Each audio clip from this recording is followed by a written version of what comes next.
I don't really care that there's a photo of Scott Morrison in a Hawaiian t-shirt with that stupid like midsummer thing on his head.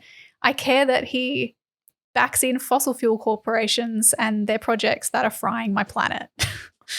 But and that's so key, right? Because this discourse, these attacks, they're devoid of like ideology or worldview or anything. It's like we're the good people who don't tell lies, and they're the bad people who do tell you lies, as opposed to actually sort of saying no. Their entire political project, what they stand for, when they tell you the truth, it's still bad, okay? Because they're telling you a vision and a policy prescription for this country that fucks over ordinary working people and just helps out their donors and their rich mates, right? Those I would have thought are the kind of attacks that you want to see.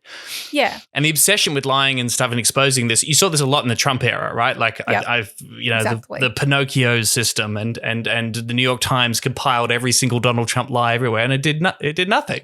Fact checks aren't going to win you an election. No one cares. Absolutely not. I think it's interesting. There's this sort of accepted wisdom, particularly on the somewhat progressive side of Australian politics, that the problem is that voters care more about values and personalities, and that they don't really care about policies. But I actually don't think that's true. And there is a lot of evidence that when you talk to people on their level and just treat them with respect and talk to them about policies that'll make a difference in their life, they do care about it. And the problem is that the discourse and the political landscape has just been so devoid of any policies that will actually make a difference in their lives and that are exciting and that make people want to go out and vote for someone, that void is filled with personality politics and just values-based.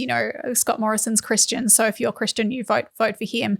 That's not because that's how people think about these decisions, because they're stupid or something. People aren't stupid. They will pay attention to policies if you actually give them any that matter. Serious danger, Australia.